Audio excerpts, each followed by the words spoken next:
Okay, so we're gonna make some no-bake cookies today for Kuting. And I went ahead and measured out most of it. I'll put all the measurements on the screen for you later.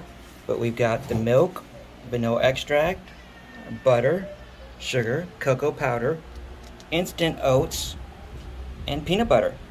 We're gonna make them for Kuting today and see what she thinks about them. So we'll get along with that, and we'll see you in a little bit. So what we're gonna do is we need to turn on our pot, and we're going to combine our milk, our butter, our sugar, and our cocoa powder all together. Basically, we're going to make a creamy out of it. Our milk, butter, butter. It's a lot of butter. Yep, that's how it sticks together. And then sugar and cocoa powder.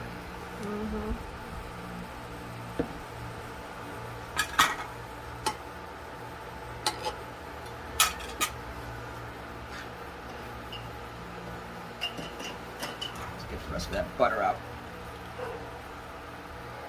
Butter's not all that cheap. Everything's better with butter.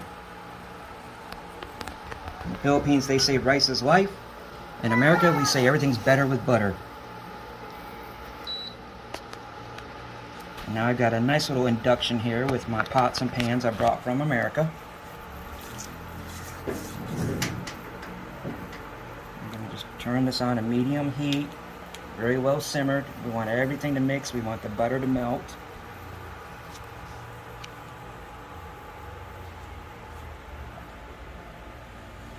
Got to mix it properly. Don't want any chunks of the cocoa powder or sugar.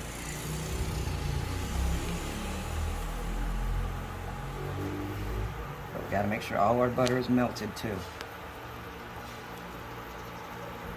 Now, these are called no-bake cookies. We are not baking them, but we do still need to heat up some of the ingredients. It confused Kuting a few minutes ago. She's like, I thought you didn't have to cook them. I said, no, it says no bake. This is one of the early cookies in America we learned how to cook as kids, because the parents will usually mix the ingredients on the stove, and then we mix it all together, and then we'll plop it on the table. But this is one of my earlier memories as a kid of learning how to cook. Get all the butter melted.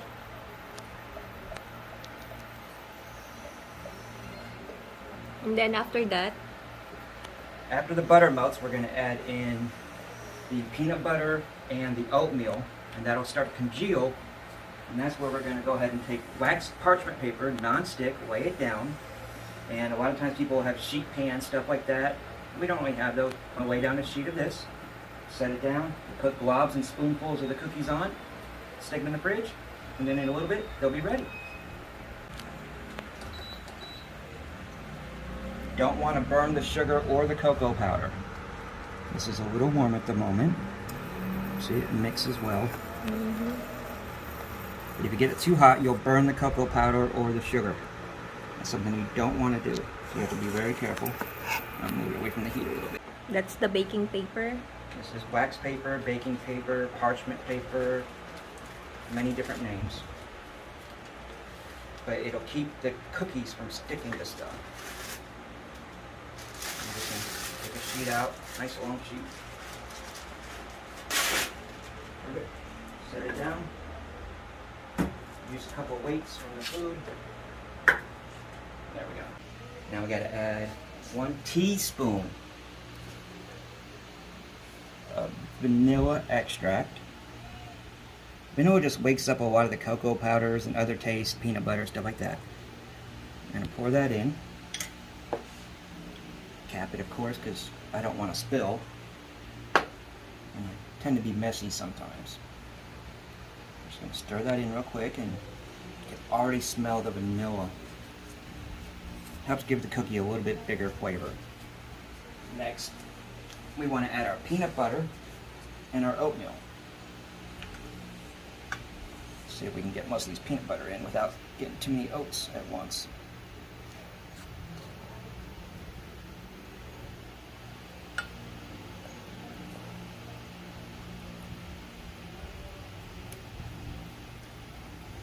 blend that in again. Basically dissolve the peanut butter so that it mixes throughout the whole chocolate gooiness. Now you can use chunky peanut butter if you want. Just add probably about another half a cup of peanut butter when you're using chunky, because the nuts take up a lot of space. Like in the world, the nuts take up all the space. Let's just get this in here. Make sure we get all that nice yummy peanut butter.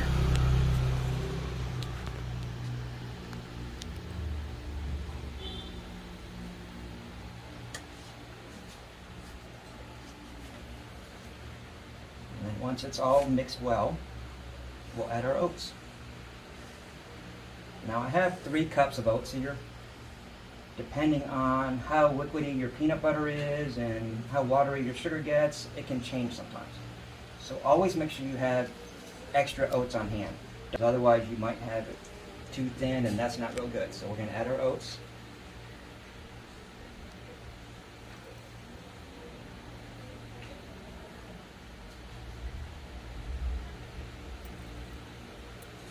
Mix it in. Look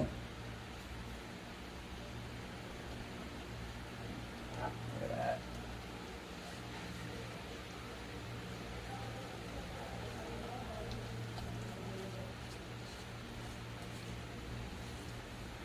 You want to make sure you use instant oats, because old-fashioned oats would be too hard and crunchy when you go to cook them, because these don't soften a lot. And that's why you use instant oats instead. You see, to me, it's still a little runny, but it'll thicken up. Make sure I get it all stirred in. I got a little bit of oat left in here. I'm going to try to get all that out. Not very much, but hey, every little bit can help.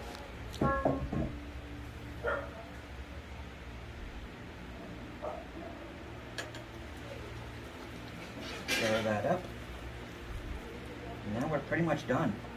What we need to do now is spoon them out to the sizes we want. And you can actually make a huge pie out of it too if you want it. Nice big cake or one big cookie. So we're going to take it over and put it on the parchment. So you've got your cookies. But actually, let's add a little more oats to this. See, it's still a little thin for me, and that's why I say never depend on your last 3 cups of oats. I'm just going to add until I get a thicker consistency. It's all about personal preference. Some people like them thicker, some like them thinner. I like mine kind of thick. I love oatmeal, so does Kuting. So the more oats we have, the better it is. It also, you know, gives you more cookie. So make sure you mix them all very well. And it's kind of wants like a glue, because you want to shape them with a spoon. You don't want them falling down or flattening out after you put them on the pan. And silicone does work really well. Make sure you have a non-stick pot. See, now we got a better cookie mass. See, now it's not so thin. Got a couple of random pieces of oats in there, so that's good. We're going to take this and we're going to put it on the parchment paper now. Going to use a little spoon. Like I said, the size is all about preference. They can be big, they can be small, whatever size you like.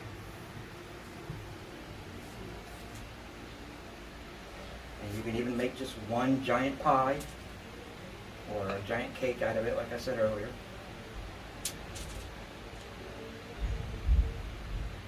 But I really love these cookies, and just one little cookie, you know, like a little baby cookie test trial. But just one cookie is never enough for me. So I'd rather have a couple of big ones.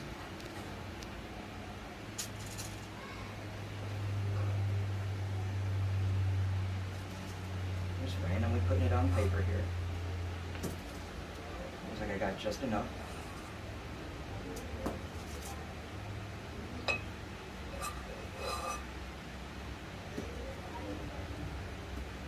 shape doesn't matter because, you know, cookie is going in your mouth. Who cares about pretty when it's a little blob anyways? There we go. Now we'll take them, we're going to set them in the fridge. It really depends where you are, how hot it is, how cold your fridge gets, but we'll check them. I'll give you a time how long it took me here in the Philippines, and then we'll taste them once they're ready. We'll come back to you then. Alright. Alright, so it's been about 45 minutes. We're going to go ahead and check on these cookies.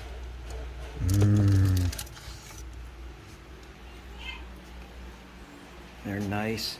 You can always make them harder if you want, but I still like mine a little chewy. So we're going to bring them over here. Bring it to Kuting. Wow. Grab a piece. You can take a whole or just rip off a little piece. It's up to you. Still soft.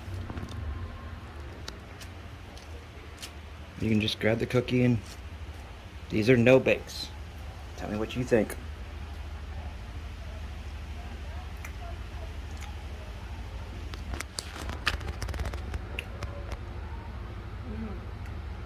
So what do you think? It's yummy, but it's still soft. Oh, Yeah. wow. They're supposed to be kind of soft. They're a little chewier cookie, but they can get harder the longer they sit in there. So we'll put them back in the fridge, let them sit. Yep. You can take one cookie if you want. Later. Okay. Well, that was good. She likes it. Good thing happy. All right, guys. We'll enjoy our cookies. Y'all have fun. Hopefully you can make them.